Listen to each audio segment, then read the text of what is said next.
Hey, it's Heidi Rain. Welcome back for another episode of Addiction and Codependency Breakthrough. I am so glad you're here. And if you're new here, I just want to take a minute and say, welcome home. I'm really glad you found me. So, today we're going to answer such an important question. And you might have been asking yourself this question just for a little while or a long while. And that is, can a relationship with an addict or an alcoholic ever even really work? Now, I'm going to answer that question for you, and we're going to get into detail about it. But here, let me put your mind at ease already before we even get into it.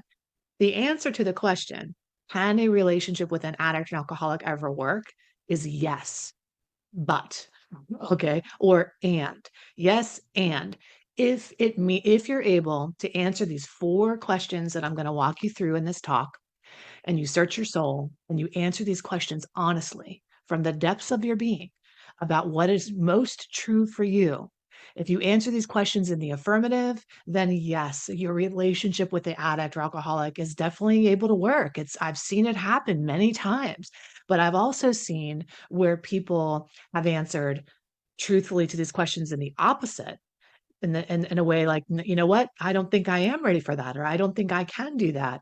And I've seen it work two ways where they answer the question, they know they're going in and they can't do it, but they stay in it and it doesn't work. The relationship doesn't work. Or they're honest with themselves and they say, you know what, Heidi, I've answered these four questions and I see that I can't go along for this ride. Today you're basically going to decide who you are, what type of person that you are. It's not a good person or a bad person. A good person, you stay in, a bad girl or bad boy if you leave. It is the type of person you are you cut out for being in a relationship with an addict and alcoholic or not? And there is no shame in the game to say, you know what, Heidi, I don't think I'm cut out for this. Or yes, I was made for this. So by the end of today's talk, you should be able to answer that question. Now, of course, if you need more help, and sometimes we just need partnership, we need more coaching, more support. That is exactly why this episode is sponsored by the Codependency Institute, of which I am the founder at HeidiRain.com. And all of our programs over there are designed for you. They're made especially for you, somebody who's in a relationship with an addict and alcoholic. I have programs for if you're going to stay in it, how to navigate that relationship. I have a program designed for if you get out, how to heal. It's called our Toxic Relationship Recovery and Codependency Recovery course. It helps you heal up all the damage that's been done as a result of this relationship. And I also offer a couples program for people that are just dealing with addiction. So, I've spent my life really specializing in this population, people who are impacted by another's addiction. And I have all the tools and resources you need to heal and be on your way to a healthy, happy life. So go to HeidiRain.com and check that out.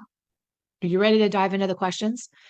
I recommend that you answer these questions with me as we go through. But more than that, I want you to grab a journal, grab a pen, your favorite paper. I've actually just recently gone paperless. I mean, for the first time. Look, but of course, it's got to be blinged out. But I'm holding up my iPad. If you're listening to the podcast, I have Good Notes now, and so Good Notes. Just a little tip: you can use your handy dandy little pen. I know you're probably like, Heidi, where have you been? This has been around forever, but I'm new to this because I'm the girl that does all the paper stuff. So I've written my questions down for you. And what I want you to do is grab your favorite journal and your favorite pen and write these questions down. And then I want you to let it marinate. I want you to let it simmer. I want you to go to a special sacred place that's just for you, where you can answer these questions in the privacy of your own mind and in your own time. And you can let these questions simmer and marinate within you until the right answer arises from deep, deep within you. All right. So let's get into it.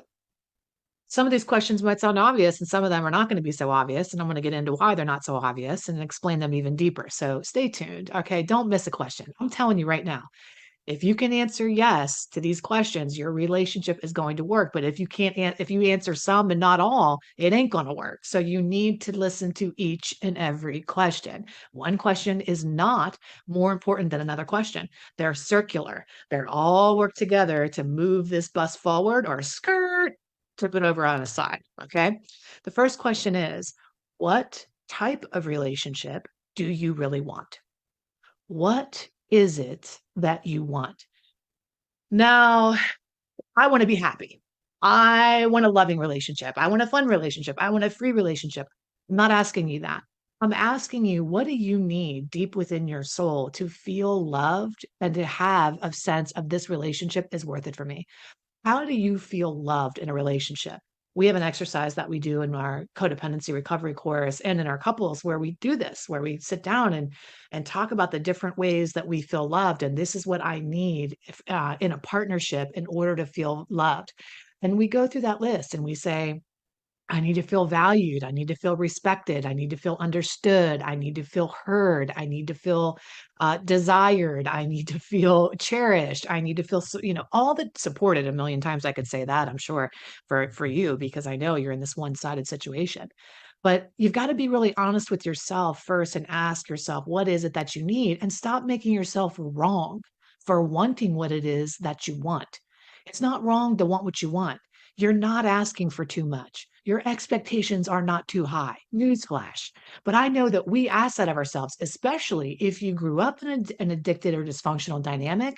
You're like looking around going, well, maybe this is as good as it gets, and maybe I should just be happy because it's not all bad. And sometimes it's okay. And when it's good, but when it's bad, it's a shit show. So I'll just, and you rationalize and justify and you settle and you settle and you lower and lower your standards. I'm not talking about having expectations. This is something else that we distinguish inside of our coaching programs is the difference between an expectation and a standard. And believe me when I tell you, there is a very distinct difference between these two things. Expectations are always probably out of whack in our own mind, but standards can never really be too high, right? So just that vocabulary shift is really important, but this isn't what this video is about or this episode is about. So we're not going to get too much into that. I'm just going to stay with, I want you to first take time with yourself and ask yourself, what is it that you really and truly want? The next question that you're going to ask after you take your time with that first question is that is this person see you're probably thinking to yourself, well, anybody can do anything. This person can give me all those things. I know that my expectations aren't too high, right? Or my standards, however we're going to word that today, aren't too high. Okay, I'm just going to go there. My standards aren't too high. I need to feel cherished. I need to feel respected, understood, valued, listened to. Listen to. I need communication. I need um, you know, give and take, shared responsibility, all these things. My expectations aren't too high. But then you get into a relationship with somebody and you think that everybody on the planet is capable of meeting these expectations. So the second question is the person you're with capable of meeting those expectations? Not, is this person willing to meet my expectations or not? Because when we go, our personal development culture has ruined it for all of us because we have gotten this idea from, and listen, my husband worked with Tony Robbins for many years. I lived on the road and traveled and went to 15,000 Unleash the Power Withins and Date with Destinies. And I love Tony Robbins and I love those kinds of mentalities. But I'll tell you, it's a little dangerous sometimes because we look at every human being and think that they have this untapped, limitless potential. And that's a dangerous idea that we have because the truth is, the best gift you can give yourself and another human being is to know the limits that you have as a human being. It's to know your limits. Okay. It's to understand where your boundaries live and lie so that you can protect yourself and stay safe and sane. Hallelujah. But we don't do that. We tell, oh, anybody can be anything. So then we run into some trouble. So ask yourself, it's not a question of willing or not. Okay. It's a question of capable. Is this person able? Are you holding somebody hostage to some kind of expectation that they are just never capable of meeting? And now here's where the tricky part is. So the second question is this person, who do you have? Who are you dealing with, right? The first question is, what do you want? And can you have it with this person? Who, and really it's a question of who do you have and who are you dealing with? This is where you get into trouble because this is what you do where you split. You do this thing called splitting and you say, well, I have Harry who is, when he's sober, loving, kind, sweet, nice, available. But when Harry's drunk, he's an asshole. He's argues, he's absent, he's off in the garage, he ignores me. You have all these things, right? Around like sober Harry, drunk Harry, sober Jane, drunk Jane. and you split them off into two different people. And then in your mind, you think, well, when Harry gets sober, it's going to be all good. Or when Jane is sober, everything's going to be copacetic again. And the truth is that at a human being's core, underneath everything, all drugs and alcohol really do is lower our ability to have a filter on our behavior. Okay. A governor, on like, hey, that's a bad idea. So if we look at, I did another example of teaching on the brain where this is your brain. Dr. Dan Siegel, who's an interpersonal neurobiologist, and I've done a lot of studying with him, uses this analogy of a brain. And in a normal human brain, you have a thinking part of your brain, the neocortex, you have the reptilian part, which wants what it wants, and you have the limbic system and the feeling.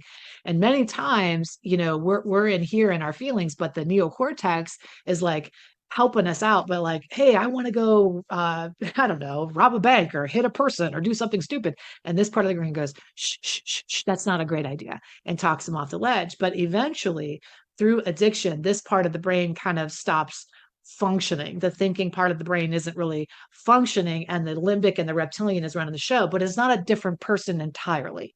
They're not changing into a totally different person. So I want you to understand something.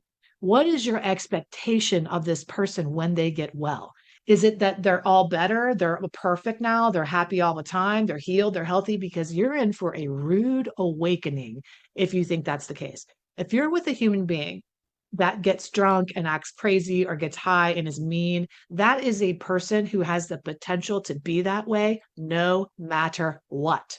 That is a person. I remember the first time when I was working at a drug and alcohol treatment center, you go through so many trainings there. And almost a decade I was there, I've had every training known to man. And one of the trainings, of course, we get, domestic violence and things like this. And by the way, if you're in a relationship where you're being hurt, I'm not the person for you.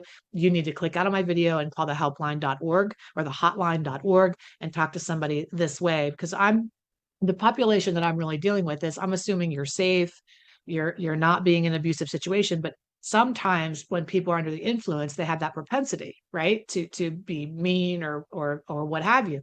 But research shows that alcohol doesn't take a person who would never behave that way and make them behave that way. It unleashes that person instead. So a person that is violent when they're under the influence is just as likely to be violent without that substance. I can't tell you how many times I've worked with somebody where they've said, oh my God, they're sober, and I liked them better when they were drunk, but not too drunk, just a little drunk. Like now that they're sober, they're angry all the time, and so you have to understand, it's not a magic wand. What if you're in this relationship because you think they're going to get sober and turn radically into a perfect human being? That is definitely not going to be the case. In many cases, they're going to get a little worse. They're going to be a little more frustrated. Remember, alcohol and drugs are medicating something. They're doing a good job helping them, a good job in quotation marks, helping them medicate whatever thing that they're trying to squish down and medicate. And so when you get sober, a lot of those things come to the surface. So you can have a standard for somebody in your life. You say you set the standard that you want somebody who's gentle, loving, and kind, but you're with a person who doesn't have the capacity to be that way. That is not their nature. So many of us are confused about what is an addict's nature and what is their nurture. What is the addict's behavior and who are they really without that addiction? And this is what we have to find out. These are the things we need to know. And so much of the time in my program, I help people figure that out by learning the history of the person they're with. And if we sit together in a coaching session and you tell me the history of the person, I will tell you your future. If I know the history, I know the future. Okay. It's not rocket science. It's just how people work. What's going to happen tomorrow is probably what happened yesterday. You know, uh, what's going to happen this time after 30 days is probably what's going to happen last time after 30 days. It's not, but here's what happens. What we do is we get on this like magical unicorn. Well, this will be the one time it doesn't happen that way, or this will be the one thing that really works. The third question is this. The third question is this, because we're just right there on the tip of this question anyway. It's like, we're right there on the tip. How long do you want to deal with this is the third question. How long do you want to be with an addict or an alcoholic? That's the third question. Think about it. I'll give you a second here. How long do you want to be with it? Because it is a lifelong decision. alcoholism, addiction, substance use disorder goes into remission, but it doesn't get cured per se. Okay. And so here's what you need to know about it. Alcohol addiction is a habit.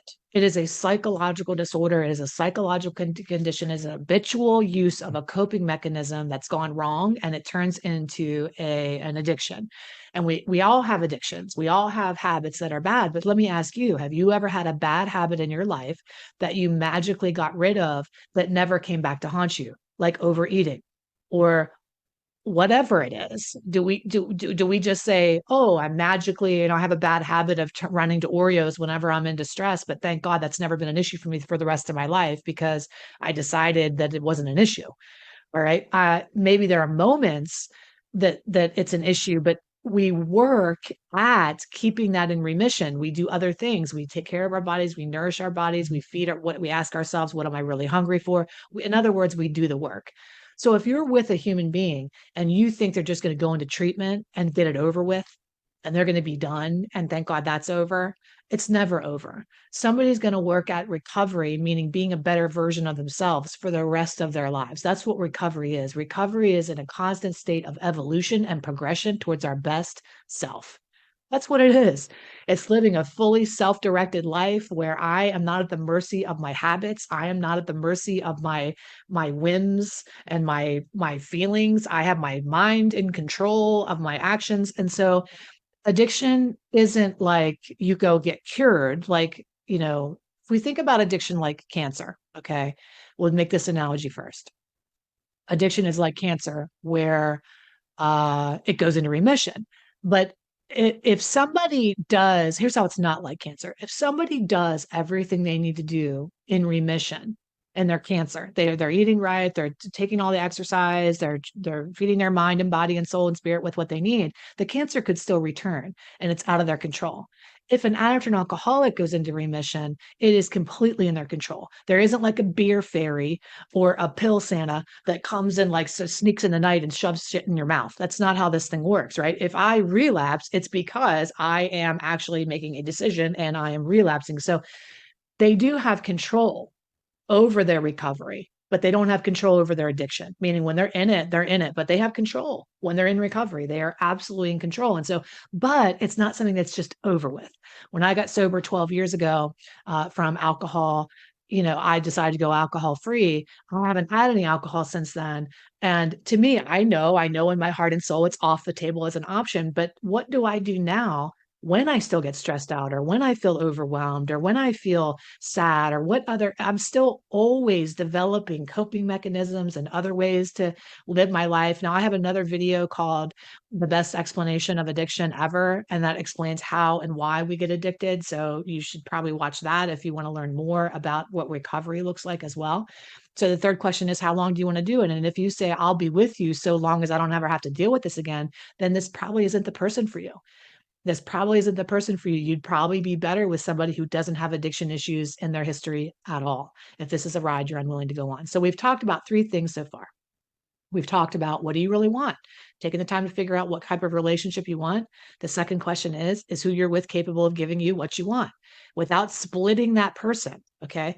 How long do you want to do this? Whether this person gets better or not, how long do you want to be on this ride? And I wrote down a fourth question.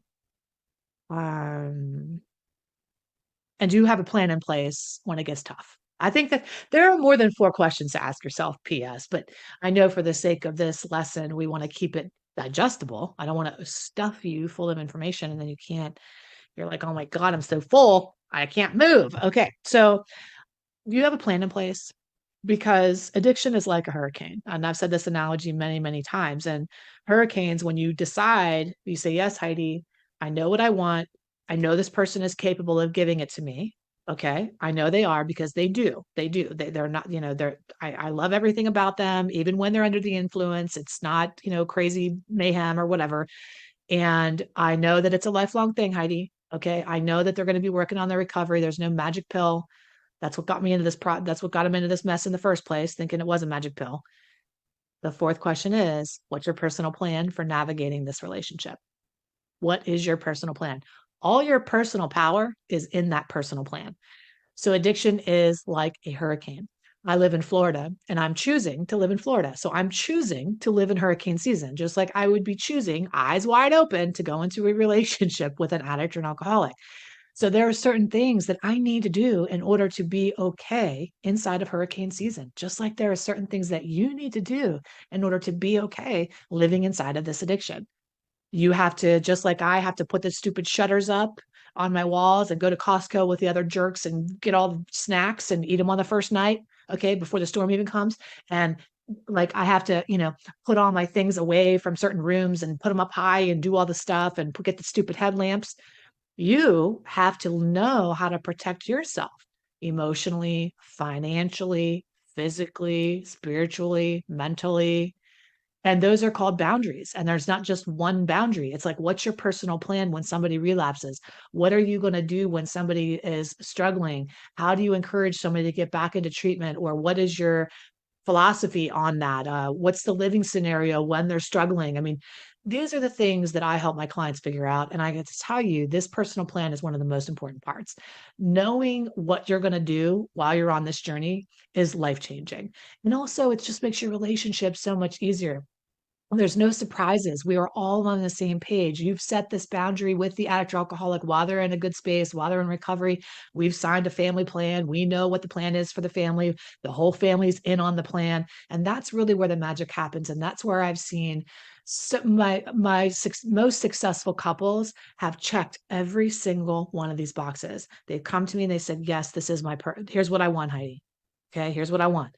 Yes, this is my person, Heidi. I've gone through your rapid discernment method. I know this is my person. I figured out who they really are. I know their nature versus nurture. I've got it. And I know that I'm down for this ride. I know it's going to be a lifelong thing. I know recovery is forever. I know we're all progressing. And now I have my personal plan in place. You will have a beautiful relationship and you will have a lifelong relationship. And that'll be very worth it to you if this is your person. But if you've gone through any of these questions with me and you did a big skirt, you did a big pull over, this ain't working, I'm going to turn this car around, then you know that it's time for you to say goodbye. It's time for you to end this relationship and stop holding on and holding hope that somebody's going to be somebody other than who they truly are. And you might not want to break up because you have guilty feelings for leaving this relationship. And there's the video I did on guilty feelings for leaving an addicted relationship, or what to do when they blame you for their addiction. There's many things here. There's so many resources here for you. But again, if you want to go deeper and you want to deepen our connection and our relationship and you want support along this ride, you want to meet me and meet with me weekly and get together and figure out how to do this thing, then I'm here for it. And I would love to support you every step of the way. Okay. I love you. Take excellent care of yourself. Make sure you subscribe and like and leave a comment. It helps us help more people. Until the next time, I love you and you love you. Okay. That's the best thing you can do. I'll see you soon.